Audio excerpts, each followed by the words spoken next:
The Galactic Union had always been a tapestry of cultures and technologies that spanned countless worlds, each contributing its unique strengths to the whole. It was a place where the meticulous calculations of the Corellians met the crystalline logic of the Christics and the boundless adaptability of the T'Kari. These species and many others had long mastered the intricacies of science and engineering. Yet, in all their storied history, they were unprepared for the crisis that now loomed on the fringes of the Union. Vortex 7, a black hole unlike any other catalogued before, had become the bane of the galaxy's leading scientists. It wasn't just its gravitational pull, powerful and all-consuming like every other black hole, that made it a threat. It was its unpredictability. Instead of exerting a stable gravitational force, Vortex 7 emitted chaotic surges that rippled across space, creating distortions that bent light, matter, and even time. These gravitational waves pulsed in erratic, irregular patterns that no algorithm had been able to predict. The black hole's influence extended into the Calorus Corridor, an essential trade route linking the wealthy central systems with a resource-rich outer rim. Without it, the Union would be fractured, and its economy would plunge into chaos. Every attempt to stabilize the black hole had failed. Quantum dampeners, gravitic stabilizers, even experimental time dilation fields had been deployed, only to be consumed or rendered ineffective by the sheer randomness of Vortex 7's behavior. Meetings among the Union's top scientists devolved into debates tinged with despair. For the first time in generations, the brightest minds faced the possibility of failure. Yet amid this storm of academic and scientific frustration, there was a small group that remained hopeful. The human cadets of the Earth Academy, brought to SCI.FI as part of an interspecies exchange program. They were young, some barely out of their teens, and full of the boldness that often bordered on recklessness. To the more reserved and calculated species, humans were an enigma, a race that thrived on a planet where survival required constant adaptation to volatile climates, unpredictable natural disasters, and life-threatening creatures. Their solutions were often unorthodox, their strategies erratic. And yet, time and again, humans had proven themselves invaluable allies. Alex Carter was one of those cadets. Standing at an observation deck overlooking the sprawling research facility on SCI.FI, she could see holographic projections of Vortex 7 spinning in constant rotation. The images cast eerie reflections against the polished metal walls, making the dark mass appear almost alive. Alex's sharp eyes were focused on the data scrolling beside the projection, readings from the last failed attempt at stabilizing the black hole. Each number told a story of hope and disappointment. Why do you always look like you're about to fight a black hole with your bare hands? Julian Vega, a fellow cadet and an engineering prodigy, leaned against the console beside her. His dark hair was unkempt, a sign of sleepless nights spent poring over equations that refused to cooperate.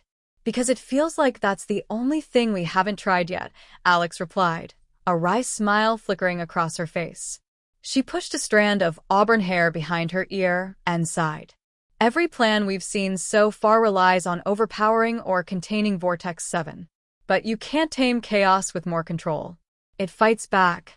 Julian's eyes widened slightly, and a spark of realization crossed his face. You're thinking of matching chaos with chaos, aren't you? Alex turned to him, the hint of excitement breaking through her frustration. What if we create an array of microsingularities? Small, controlled black holes that pulse with the same erratic frequency as Vortex 7. Instead of trying to subdue it, we balance it out. Julian let out a low whistle. You know, if anyone else said that, they'd be laughed out of the room. But with what we know about Vortex 7, it just might work. Their conversation was interrupted by a soft chime and the arrival of High Scholar Drell, an elder Christix whose body refracted light in shades of deep blue.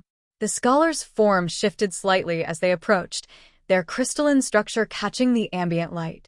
Cadets Carter and Vega, Drell said, their voice resonating with a melodic hum. I couldn't help but overhear your conversation. Proposing more singularities to combat an unstable black hole is unorthodox. Unorthodox, but not impossible, Alex said, meeting the scholar's piercing gaze without flinching. We've tried to overpower it, contain it, and manipulate it with precise algorithms. But Vortex 7 isn't just powerful, it's unpredictable. We need to fight chaos with controlled chaos. The hall fell silent as Drell's glow oscillated between blue and a lighter hue, a sign of deep thought. Your idea, if executed incorrectly, could result in catastrophic failure. The risks are monumental. Alex nodded, determination hardening her voice. I know. But with proper calculations and simulations, we can minimize those risks. It's better than waiting for the calorous corridor to collapse. The scholar's glow stabilized, turning a hopeful shade of white. Very well. Prepare a detailed proposal and submit it to the scientific council. We will run the simulations. If your hypothesis holds, we may attempt a controlled test. The cadets wasted no time. 4 days, they worked tirelessly alongside a team of Cerulean and Tari analysts who initially viewed the human plan with skepticism but gradually shifted to cautious optimism. The simulations were complex, layering the erratic gravitational readings of Vortex 7 with the calculated counterpulses of the proposed microsingularities. It was a dance of numbers and physics that had never been attempted. The first run failed spectacularly, ending in a simulated explosion that would have ripped the fabric of space. The second and third runs were better, but not by much. It wasn't until the fifth simulation, after countless adjustments and recalculations, that the room fell into stunned silence as the projections showed a stable pattern. The gravitational waves of Vortex 7 were matched pulse for pulse by the microsingularities, stabilizing the region around it. High Scholar Drell stood at the head of the chamber, their form now shining a brilliant white. The simulation holds, they announced. Cadets Carter and Vega, your plan has passed the theoretical phase. We will proceed with a limited field test. The test was set to be conducted from a safe distance, using drones outfitted with microsingularity generators. The entire research station gathered in the main observatory, eyes fixed on the giant holoscreens displaying the operation. Alex and Julian stood side by side, their hands clenched into fists as they watched the drones take position around Vortex 7. The signal was given, and the generators activated. For a moment, nothing seemed to happen. Then, the projections of the gravitational waves began to shift. The erratic peaks smoothed out, the surges aligning with the carefully calculated counterpulses of the microsingularities. The room held its collective breath as data streams confirmed what they were seeing. Vortex 7 was stable. Applause erupted, a rare and spontaneous display in the hallowed halls of the Galactic Union's Research Center. High Scholar Drell turned to the cadets, their form glowing with a color that bordered on reverence. You have done what the greatest minds could not. Today, the galaxy owes its stability to the ingenuity of Earth's finest. Alex felt Julian's elbow nudge her side, and she turned to see his grin. See? I knew you'd fight that black hole with your bare hands. She laughed, the tension finally releasing in waves. Only with a little help from controlled chaos. Word of the cadets' success spread quickly. Scholars who had once doubted the humans' unconventional methods now spoke of their resilience and out-of-the-box thinking with admiration. The calorous corridor was saved, and with it, the delicate web of interstellar trade and alliances that kept the Union strong. For Alex, Julian, and their team, the victory was more than just solving a crisis. It was proof that humanity's greatest asset was not just their adaptability, but their courage to think differently, to push boundaries where others saw walls. In the face of chaos, they found balance. In the heart of uncertainty, they discovered a way forward.